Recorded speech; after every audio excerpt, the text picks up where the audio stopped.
Automatic, Addison. Welcome to this tutorial on three-dimensional coordinate frames for robots.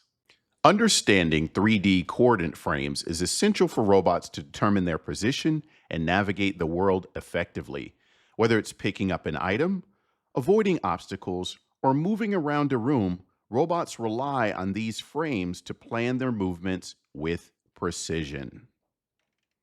Let's talk about coordinate axes. A 3D coordinate frame consists of three perpendicular axes that intersect at a common point called the origin. Each axis is typically represented by a different color for easy identification. So you can see in this figure, the x-axis is red, it points forward. The y-axis is green, it points to the left of the robot. And the z-axis is blue. It points upwards towards the sky. So you'll see that a lot across your robotics career. You'll see these three axes. So think of these axes as directions in space that help describe any position or movement of the robot. The right-hand rule. Okay, this is the right-hand rule of robotics. Let's talk about it now. So to remember the orientation of coordinate axes, I like to use the right-hand rule. So take your right hand, all right? Hold it out with your thumb, index finger, and middle finger all perpendicular to each other, just like you can see right here in the image. Now let's assign your fingers to the axes. So your index finger, the pointy finger, that's pointing straight, that points along the positive x-axis forward. That's the red positive x-axis. That's your index finger that points forward. Your middle finger, here in the US, we call it the birdie finger, that points along the positive y-axis. That points towards your left, All right, that's the green y-axis. And the z-axis, that's your thumb, points upwards towards the ceiling or the sky. Ceiling if you're indoors, sky if you're outdoors. That's the blue z-axis. That's the right-hand rule. Remember that. That is very, very fundamental to robotics, and you will come across this again and again over the course of your robotics career. The right-hand rule of robotics. The right-hand rule helps us understand the basic orientation of our coordinate frame, but robots need to do more than just move along straight lines. They also need to rotate and change their orientation in space. This brings us to three fundamental types of rotation: roll, pitch, and yaw. Remember those three terms: roll, pitch, and yaw. Roll, pitch, and yaw. Roll, pitch, and yaw. These relate to head movements. So let's go through these one by one, step by step. So roll, the first term, that's rotation around the x-axis. This is like tilting your head from side to side as if you're touching your ear to each shoulder. So that's roll, okay? Tilt your head from side to side so that your ear touches each shoulder. That is roll. It's rotation around the x-axis. So imagine you are the robot, okay? And you want to roll.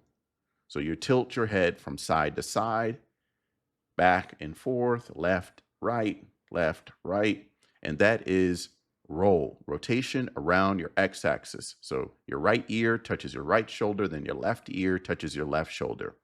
Now let's talk about pitch. Pitch is rotation around the y-axis. So you are the robot, and pitch is like nodding your head up and down, so that your chin touches your upper part of your chest, and then your chin sticks straight out, nodding your head up and down, up and down, like you're saying yes, yes, yes. That's pitch, rotation around the y-axis. Now let's talk about the last one, which is yaw. Yaw is rotation around the z-axis. That's like shaking your head no, left and right, left and right. Shaking your head no. That's rotation around the z-axis. So now let's relate these to the right hand rule. So rotate your hand as if turning a doorknob. That is roll. Now rotate your hand up and down. Okay? Your hand up and down. So you've got the right hand rule. You got your index finger stuck straight out, the birdie finger, middle finger stuck out to the left, and your thumb stuck out to the sky. So let's go back to roll. Rotate your hand as if you're turning a doorknob. All right. Counterclockwise or clockwise. That's roll. Now rotate your hand up and down. So you're going to flick your wrist up and down. So your thumb is going to go forward and backwards to what's pointing to you. Like nodding your head yes. That's pitch. And now rotate your hand left and right. It's like shaking your head no. Okay? No. So your birdie finger is going to curl around towards you. Then it's going to curl out and to be outstretched towards the front. That's yaw. It's rotation around the z-axis. Now that we understand how individual coordinate frames work and how objects can rotate within them, let's explore how robots use multiple coordinate frames together. This system of related frames, known as coordinate frame hierarchy, is important for robots to understand their place in the world and how their parts relate to each other. The world coordinate frame, which can often be referred to as the map frame in most navigation tasks, serves as a fixed global reference point for all robots and objects in a given environment. It never moves or changes, providing a stable point of reference. This frame is often placed at a convenient location, such as the center of a room's floor or the battery charging station. Think of the world frame as the ground truth of the environment. All other coordinate frames are ultimately referenced back to this world frame, allowing different robots and sensors like LiDAR, your real sense camera, and your ultrasonic sensors to understand each other's positions and coordinate actions. Now let's talk about the base frame. And the base frame is the frame that's attached to the robot's base. In a mobile robot, this base frame will actually move with the robot as it navigates. So just take a look at this image. You can see the robotic arm right there. This is actually the MyCobot 280 robotic arm by Elephant Robotics. And you can see the three axes. The red is the X, the green is the Y, and the blue pointing towards the sky is the Z. And that coordinate frame is attached to the robot's base. Now, for a mobile robot, the base frame changes position relative to the world frame as the robot moves around. And again, for robotic arms, the base frame is typically fixed at the bottom, the mount point of the arm. And this fixed base frame serves as the primary reference for all of the joint movements of the robotic arm and the gripper positions. Now let's talk about sensor frames. In here, you can see the MyCobot 280 robotic arm. And then to the side, we have an Intel RealSense D435i camera. And this is in simulation, actually using a program called ROS visualization software. And you can see the Intel RealSense camera pointing downwards. All right, and we have the red axis, which is the x-axis that points outwards from the camera frame.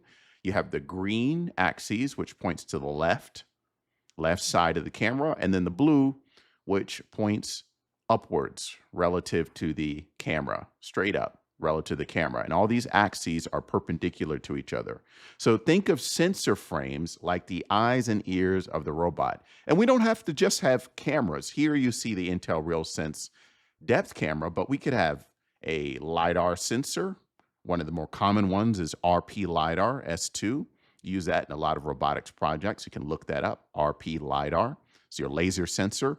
You might have an ultrasonic sensor used to detect obstacles in the environment so that you can plan a collision-free path from a starting location to a goal location.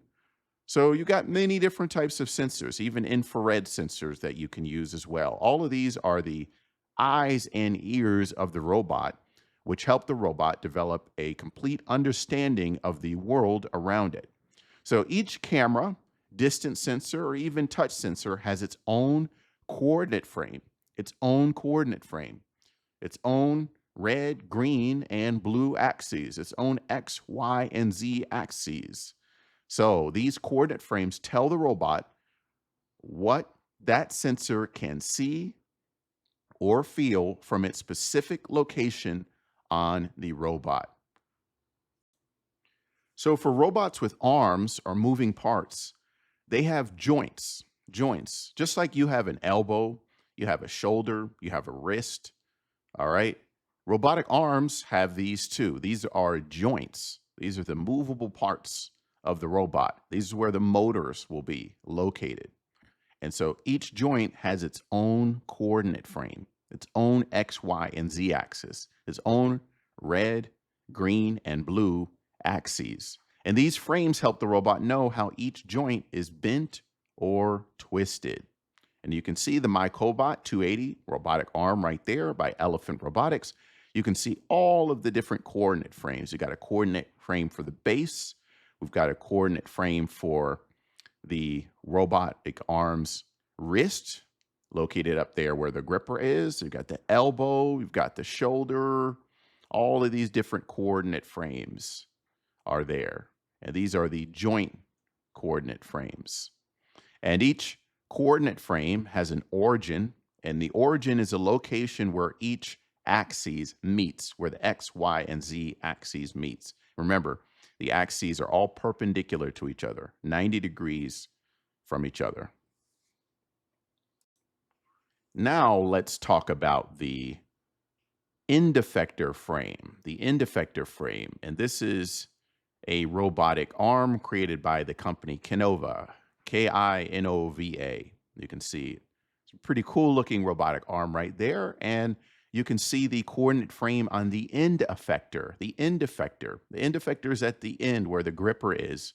It's that point where the gripper is. And this is like the robot's hand. So the end effector is the coordinate frame at the very end of the robotic arm.